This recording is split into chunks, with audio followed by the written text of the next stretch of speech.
You want to know why? Ask how. Howard the Humongous.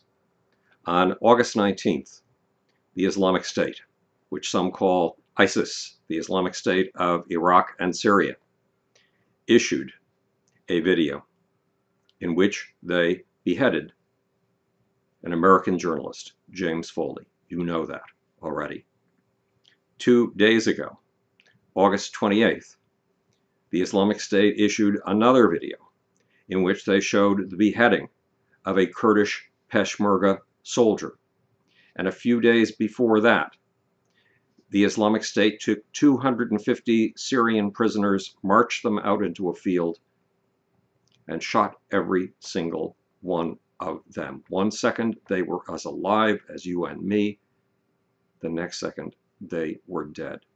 And again, the Islamic State proudly put this out in a video. Meantime, in the month of August 2014, the Islamic State put out a 20-minute holiday greeting card, a greeting card for Eid, the holiday that ends Ramadan. It showed men with automatic weapons. It showed men giving what we assume are toy automatic weapons to children. And it got across a simple message. These men, living in the first totally Islamic state of modern times, living according to the rules of jihad, living according to the rules of conquest left by Muhammad himself, were experiencing a joy of a profound and difficult to achieve kind. Meantime, when the British put their fingers on the 3 potential suspects for the beheader of James Foley, they came up with 2 men 23 years old and 1 man 21 years old. Why are so many very young men, young adults, getting so much joy out of killing their fellow human beings? Why are they getting so much joy out of killing on behalf of what they hope will someday be a global Islamic State? Why, in other words, does jihadist Islam have such appeal for people who are 20, 21, 22, and 23 years old? It has to do with something that I call the vager stage of life. What is a vager? You've seen clams. Clams are not exactly mobile creatures. Centipedes have hundreds of legs. Clams have absolutely none. They have only one way of getting around, literally sticking out their tongue. If you had to stick out your tongue to get from one place to another, how many places would you end up going to? 0. In other words, a clam is meant to have an absolutely sedentary lifestyle, sitting in place, which means a clam is going to have to make a bet at some point in its life about what place it can afford to sit in for the rest of its life and still get enough food to eat. When does that stage come? Well, imagine what a baby clam must be like. Clams are rooted in spot, right? Baby clams must be rooted in spot too. That's not true. Baby clams are like sperm. They are built to travel. They have long whip-like tails, flagella. They are built to speed and scud across the bottom of the sea. They make up the plankton, by the way, that other creatures depend on for a meal. So if you're a clam and you're sending out these little babies and they are built to scud and scoot across the landscape, you're going to have to put out tens of thousands, hundreds of thousands, or millions of them to get a few that will survive. What are these baby clams all about? Their scudding and scooting is all about looking for a place to make a home, a place you can bet a lifetime on, a place where you can settle and be sure that you'll get food for as long as you survive. Why? Because you are about to turn into a clam, and a clam doesn't have a tail with which to scoot and scud. A clam stays in just one place for the rest of its life. As a vager, these babies are called vagers. A vager's job is to go out, take big chances, huge risks, and try to find a home.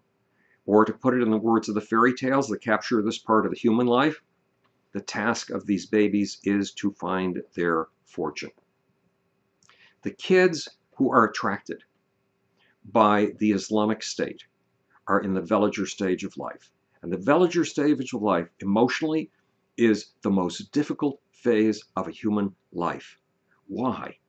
Because at the age of 11 to 13, when puberty hits, you begin to smell bad to your parents, and your parents begin to smell bad to you.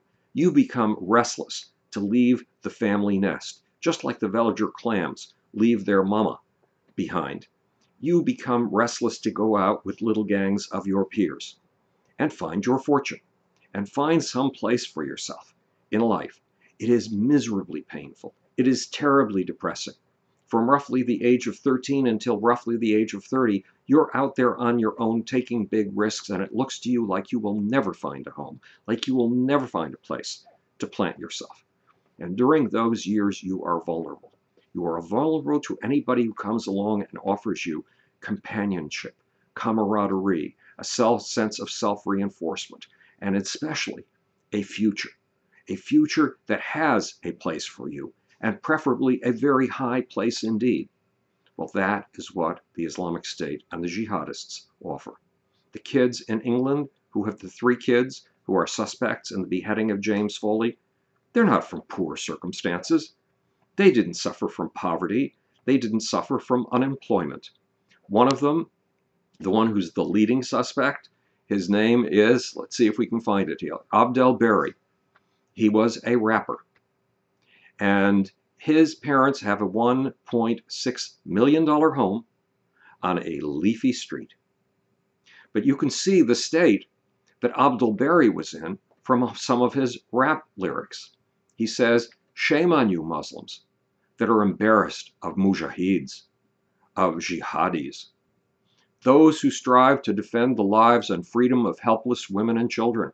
In other words, he sees those who are killing in the name of Allah as defending the lives and freedom of helpless women and children. He's overlooking over 200 women who were taken captive by Boko Haram in Nigeria, and all of the women who have been taken captive and turned into sex slaves in the Islamic State.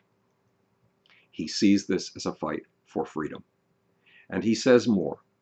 It's hard to progress in the future with a damaged past. His father was an associate, apparently, of Osama bin Laden, and his father has been shipped off to the United States to be tried for the 1998 bombings of American embassies in Kenya and Tanzania. So he comes from a jihadi family. His father was a violent jihadist. How they got asylum in England is something that the English will have to contemplate. People like that should not be brought in to modern democratic societies because they hate and loathe and want to overturn modern democratic societies. But back to the words of Abdel Berry. He says, it's hard to progress in the future with a damaged past. But still I try to count my blessings and I thank Allah. I'm trying to change my ways, but there's blood on my hands and I can't change my ways until there's funds in the bank. In other words, he's a teenager looking for a way to become an adult until he has money in the bank, until he has what scientists call resources. He's not able to settle down. He's not able to find his fortune. He's still awash in the world with no sense of purpose, no sense of meaning. He says, I can't differentiate the angels from the demons. He's trying to sort out his sense of meaning. What sense of meaning will he choose? Will he choose democracy and freedom of speech and a parliamentary system, all of which are called lies, terrible, terrible lies, sins, by the people in jihadist movements who believe that you can only operate according to the laws of God himself that were given to Muhammad in 622 AD to 632 AD. He says, I can't differentiate the angels from the demons. My heart's disintegrating. I ain't got no normal feelings. That's that feeling of utter displacement you have from 13 years old to 30 years old when you have not yet found your place in life. And how does killing give you a place in life? Let's go to a story from Langer monkeys. When langur monkeys hit puberty, they smell bad to their parents, and their parents smell bad to them. And they manage to expel themselves and are expelled from their family home. Who do they have to cling to? Without being important to others, none of us social creatures can survive. We shrivel up and die. We become terribly depressed. Our immune system goes into a nosedive. We become susceptible to disease. So young langur monkeys that have just been tossed out of the parental pack or have tossed themselves out of the parental pack get together in little gangs. And what do those gangs do? Those gangs go around the community looking for the families, looking for a family that is weak. Why? What does a family mean to langur monkeys? It's one dominant male with as many females as he's been able to get his hands on, and more than just his hands, and their babies. The youngsters, the toughs, the gang members go looking for a dominant male who looks weak and insecure. Think Barack Obama in the last week, who has said, we don't have a strategy for the Islamic State yet. At any rate, they look for somebody who is weak, for a dominant male, and then they attack him, and then they try to knock him out of his group. 95% of the time, they do not succeed, but 5% of the time they do. And what do? If they manage to drive the dominant male away from his harem and away from his children? They kill all the children. Why? Because they want the women to come into estrus, to be ripe, to be impregnated. They want sex. They want to reproduce with their own babies. They want to produce their own babies in those wombs of the female langur monkeys they've just taken over. By the way, the males, who were a tight little band up until now, once they've knocked the dominant male out of his position of power, squabble among themselves, because only one is going to end up with all of this harem. And when they're finished with the squabbling, that one male dominates the group. That's exactly the position of the kids who have left the United States, England, Belgium, and other Western countries. There are approximately 2,000 of them going to gang up with the Islamic State. If the Islamic State succeeds in its goals, taking over the world, even just taking over all of the Middle East, Northern Africa, and Spain, if it succeeds in those things, the young men who are at the center of the pack in its beginning are the ones who will get the greatest numbers of females, the greatest number of goods, the greatest number of homes. But in the meantime, while they are engaged in a battle with others, blood bonds. In fact, there's a bloodlust. Once you start killing people, sometimes it creates a high so intense that you cannot stop, and it bonds you to your fellow humans, your fellow fighters. And that bond becomes one of the most powerful bonds of your life and gives you a sense that you have found a place and you are needed. You are among fellow humans who need you and are on a social mission. That is the drug that the Islamic State is selling. It is the drug that appeals to those who are in the villager stage of life. It is the drug that gives meaning, a sense of purpose, and a sense that you have found your fortune. Plus the extra jolt of bonding that comes with bloodletting others, with killing others. All of that is the appeal of the Islamic State.